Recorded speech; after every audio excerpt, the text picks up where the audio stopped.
Fofo, je l'ai connu d'abord de nom. Il faut dire que c'est un monsieur qui a, de par ses actes, a gagné en matière de réputation et de légitimité dans notre pays ici.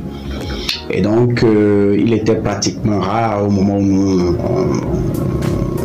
on se lançait dans les affaires pour les premières fois, de ne pas en fait entendre parler de lui. Noah, de façon précise, j'avais eu un jeune, il s'appelle Morel, il est de l'OME, qui m'a rejoint dans mon cabinet, dans le temps c'était au Haaland, dans les cités de la ville à Conville, et qui était très dynamique et très productif dans le domaine de marketing. C'était un point culminant de mon entreprise où j'avais vraiment besoin de quelqu'un qui allait m'aider dans ce département-là. Et donc Morel était arrivé, Morel était extrêmement pratique. Mais en vérité, j'allais fouiller après, j'avais toujours vu que Morel avait un mentor derrière lui, auprès de qui il allait régulièrement, il recevait des instructions, il se faisait former. Et finalement, je découvre en fait que c'est Noah.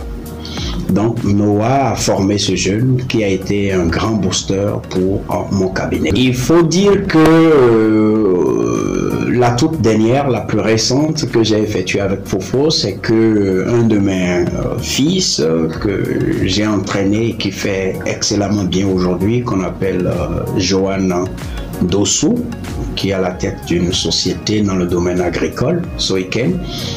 Johan me fait appel par rapport à une organisation qu'il a mise en place, dont je suis parrain et conseiller et tout, qui s'appelle Forec. Donc Johan va me faire signe parce qu'il voulait faire l'événement de l'année dernière par exemple à Dassa. Et il me dit, bon boss, vraiment, s'il vous plaît, trouvez-nous un de vos amis, collègues, qui a la poigne pour nous aider en fait à animer en fait le FOREC, le forum des entrepreneurs et des chefs d'entreprise. Et à Dassa, nous allons passer environ 48 heures ensemble, très belles expériences. Fofo a monté sa communication sur surtout comment mobiliser de financement pour des initiatives entrepreneuriales, et il va donner une très belle communication. L'une des choses, au-delà de son côté jovial, de son côté humble, c'est un monsieur profond. L'autre chose que j'ai apprécié chez lui, c'est quelqu'un qui craint énormément Dieu. Il a une énorme crainte pour Dieu. Je veux dire qu'il y a deux choses que moi j'aime en fait apprécier sur quelqu'un si je dois le fréquenter. Il y a ce que généralement on appelle des skills, donc qui veut dire les compétences. Noah, dans son domaine, parce qu'il a plusieurs casquettes, est un monsieur extrêmement compétent. Et l'expérience sur le terrain lui a permis d'accumuler énormément de wisdom, qui ne sont pas de la théorie, mais ça c'est le premier point. Le deuxième point que j'apprécie toujours chez les gens, s'appelle la personnalité.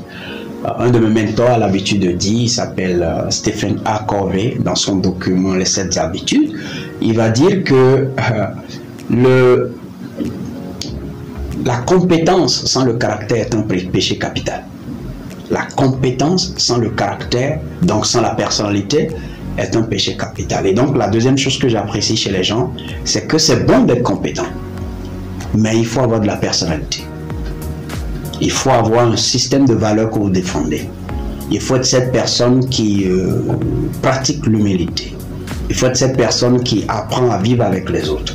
Il faut être cette personne en fait qui fasse ce qu'on appelle le don de soi. Il faut. Noah est rempli en matière de personnalité. Parce que tu dois savoir qu'il y a des gens en fait qui te prennent effectivement comme un modèle. Et la dernière chose que nous on aura accepté sur toi, c'est d'apprendre que oui, aujourd'hui tu es avec les grands, tu es avec les décideurs de notre nation, que tu tentes en fait de vendre tes valeurs parce que tu fais partie des repères sur lesquels nous on a de la fierté. Je suis Sembo Epiphane.